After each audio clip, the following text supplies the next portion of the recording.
Salut tout le monde, c'est Rego, j'espère que vous allez bien, que vous vous portez bien et que vous passez de très bons moments en ces temps ensoleillés, que ce soit sur les plages, dans les parcs d'attractions, au karting, au bowling et dans tous les autres lieux de loisirs, hein, parce qu'il faut bien profiter de ces vacances d'été, même si on n'y est pas encore bien sûr.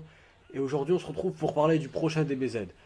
Bon, j'avoue que ces derniers temps j'ai souvent parlé des jeux DBZ en général dans mes vidéos, donc pour faire plus court, la génération DBZ, des jeux DBZ sortis sur PS360 n'était pas vraiment terrible quoi. Et puis Raging Blast c'est bien un coup, Ultimate Tenkaichi Battle of Z non merci. Le seul jeu potable hein, pour le moment c'est DBZ Budokai 3 HD et c'est vraiment très impressionnant de dire qu'un jeu sorti en 2004 sur PS2 soit meilleur que tout ce qui a été fait sur PS360. Les deux studios de développement qui ont fait fureur pour les jeux DBZ sont bien Spike et Dimps.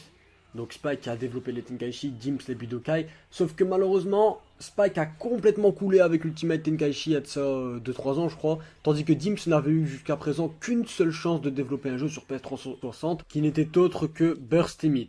Mais finalement, Namco Bandai laisse une deuxième chance à Dimps en 2014.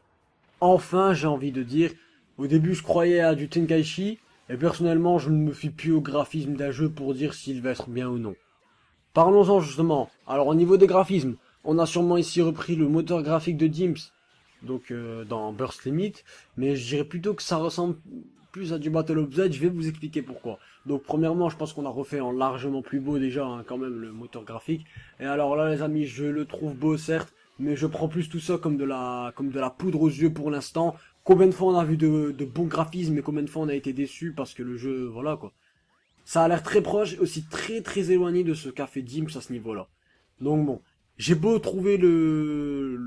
trouver beau, hein, d'après ce que j'ai vu de la vidéo à l'I3 et tout ça, mais j'ai plus eu l'impression de voir un gros Battle of Z2, ouais carrément, hein, le Kamehameha exactement pareil, et surtout quand j'ai été surtout profondément dégoûté, j'ai vu l'espèce de truc jaune là pour verrouiller son adversaire, c'était limite cauchemardesque pour moi. En fait, je comprends vraiment pas le but, je sais pas. Vous voyez Sangoku utiliser un objet pour verrouiller sa cible avant de le frapper?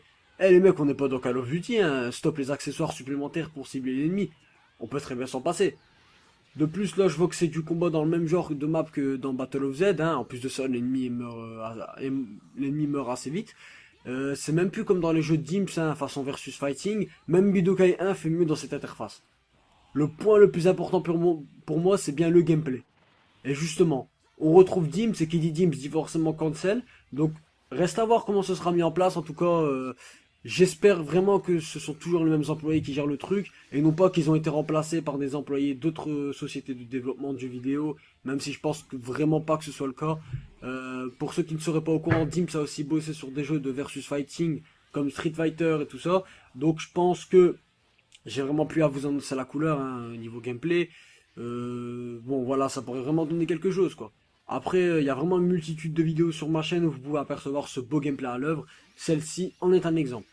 Apparemment, les gens qui ont testé le jeu ont dit qu'il n'y a que deux touches pour frapper, soit les coups légers et les coups puissants. Et si c'est vraiment le cas, alors je pense qu'on restera fixé dans cette optique de gameplay. Alors c'est vraiment vraiment dommage, car là c'est vraiment un Battle of Z. On peut aussi apercevoir que comme dans les Tenkaichi et les Raging Blast, on peut projeter son adversaire et le suivre au loin avec une espèce de ruée pour le taper.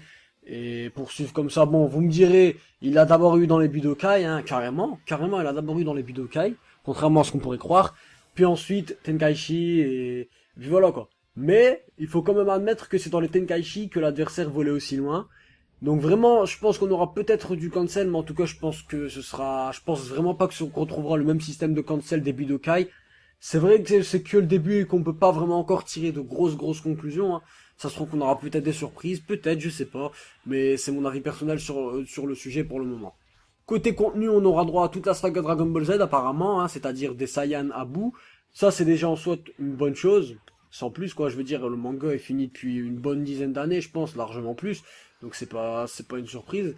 Une très bonne chose, ouais, comme je le disais. Le mode histoire de Burst Limit manquait beaucoup de contenu, hein, surtout après un Budokai vraiment très riche à ce niveau-là. Je parle bien sûr du troisième et aussi d'Infinite World. Le mode histoire de Burst Limit, certes bien fait, s'arrêtait à Cell.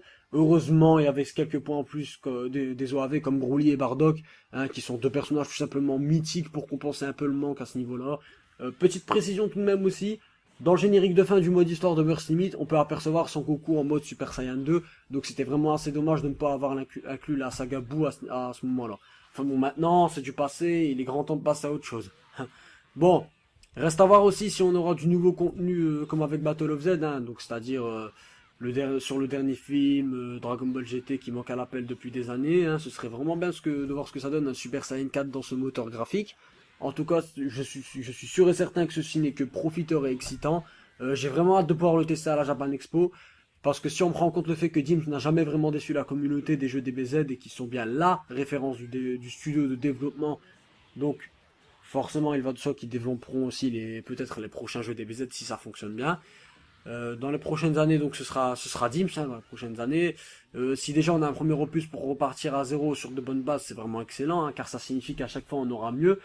Et toujours mieux, histoire de ben nous rassasier pendant des mois, hein, pas que pendant 2 jours maximum, comme un Ultimate Tenkaichi ou un Kinect, qui étaient vraiment les deux pires jeux DBZ de cette génération PS360. À côté de ça, au niveau de la date de sortie du jeu, je pense que ce sera pour décembre ou plus tard. En tout cas, c'est vraiment une très très bonne initiative de la part de Namco Bandai que d'avoir ramené Dims aux commandes pour la licence DBZ.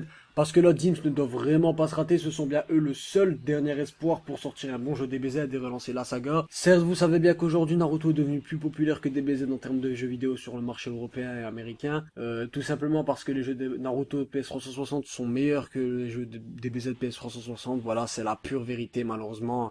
On va pas se mentir, hein, je préfère acheter un Naruto qu'un DBZ. Déjà, je trouve qu'il y a beaucoup plus de contenu dans un jeu Naruto que dans un jeu DBZ d'aujourd'hui. Normalement, c'est l'inverse. Naruto, c'est un manga qui est même pas encore terminé. Bon, il va se terminer, mais c'est une expression, quoi.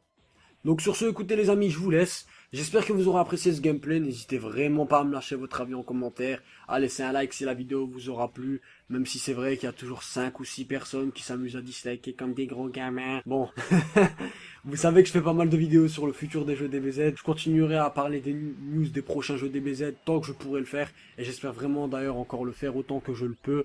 Et on continuera sur cette voie. Mais là, c'est vraiment la dernière chance pour sauver la licence DBZ. Sur ce, c'était Raiga. Salut à tous, bonne journée.